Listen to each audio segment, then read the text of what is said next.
যে কোনো মানবিক কর্মসূচিতেই অগ্রণী ভূমিকা নিয়ে থাকেন পশ্চিম বর্ধমান জেলা তৃণমূলের সভাপতি এবং পাণ্ডবেশ্বরের বিধায়ক নরেন্দ্রনাথ চক্রবর্তী।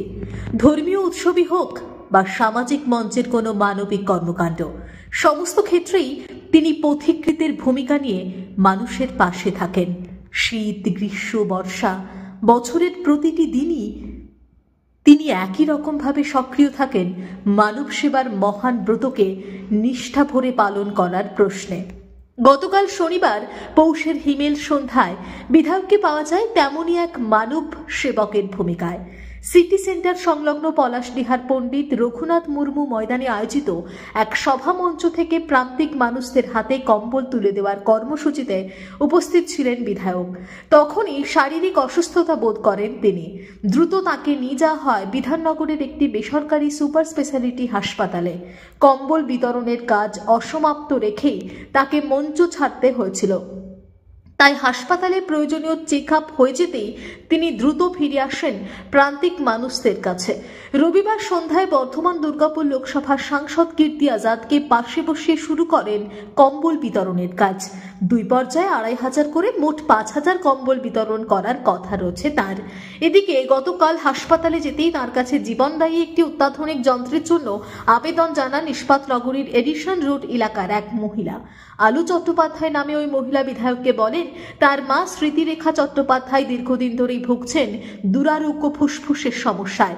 ওষুধের পাশাপাশি তার প্রয়োজন রয়েছে বাইপ্যাক জাতীয় একটি মেশিনের, কিন্তু মূল্যবান সেই যন্ত্র কেনার সামর্থ্য নেই সত্তরোর্ধ্বই বৃদ্ধা বা তার মেয়ে কারোরই। ফলে জীবনের আশা প্রায় ছেড়েই দিয়েছেন তিনি। স্মৃতিরেখা দেবীর মেয়ে আলু চট্টোপাধ্যায় বলেন বহু মানুষের কাছে সাহায্যের আবেদন জানিয়েছেন, কিন্তু কোনোভাবেই সেই যন্ত্র কেনার জন্য প্রয়োজনীয় অর্থের সংস্থান করে উঠতে পারেননি তারা। আলু দেবীর আরতি শুনে ত্রাতার ভূমিকায় অবতীর্ণ হন নরেন্দ্রনাথ বাবু। স্মৃতিরেখা দেবীর প্রাণ রক্ষার জন্য তিনি কলকাতার একটি সংস্থার সঙ্গে যোগাযোগ করে সঙ্গে সঙ্গে অর্ডার দেন প্রয়োজনীয় ওই মেশিনের। রবিবার মেশিনটি তুলে দেওয়া হয় বৃদ্ধার হাতে। বিধায়কের এই অভূতপূর্ব মানবিক সহায়তার পরশ পেয়ে শুধু একরাশ কৃতজ্ঞতায় নয়, রীতিমতো উচ্ছ্বসিত আলো দেবীও। সংবাদ মাধ্যমের প্রতিনিধিদের তিনি বলেন ভগবান আছেন বলে শুনেছি, কোনোদিন চোখে দেখিনি। আজ ভগবানের ভূমিকায় দেখলাম নরেন্দ্রনাথ চক্রবর্তীকে। সত্যি এই অনুভূতি বর্ণনা করে বোঝানো যাবে না বলে জানান কৃতজ্ঞ আলো দেবী। থ্যাংক ইউ দাদা, আপনাদের সবাইকে, মানে আপনাকে এবং আপনাদের পুরো গ্রুপকে আমার তরফ থেকে অনেক অনেক থ্যাংক ইউ। কারণ মানে সত্যিকারের এইভাবে আপনারা পাশে দাঁড়াবেন আমি কোনোদিনই ভাবিনি। ভেবেছিলাম যে হ্যাঁ হয়তো কিছুটা যদি সাহায্য পাই, কিন্তু এইভাবে একটা পুরো মেশিনই আপনাদের কাছ থেকে পাবো সত্যিকারের ভাবিনি।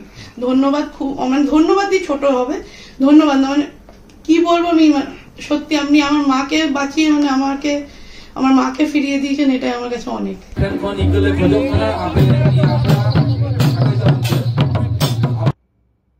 দুর্গাপুর থেকে সনাতন গড়াইয়ের রিপোর্ট, টিভি নিউজ 10। সুলভের সঠিক চিকিৎসার একমাত্র প্রতিষ্ঠান বিবেকানন্দ হসপিটাল। 24 ঘন্টা emergency service, blood bank, trauma care. আপনাদের সেবায় আমরা তৎপর। গুণমান ও পরিষেবায় দুর্গাপুর বিধাননগরের ডক্টর জাকির হোসেন এভিনিউর বিবেকানন্দ হসপিটাল শিল্পাঞ্চলের মানুষের মন জয় করেছে।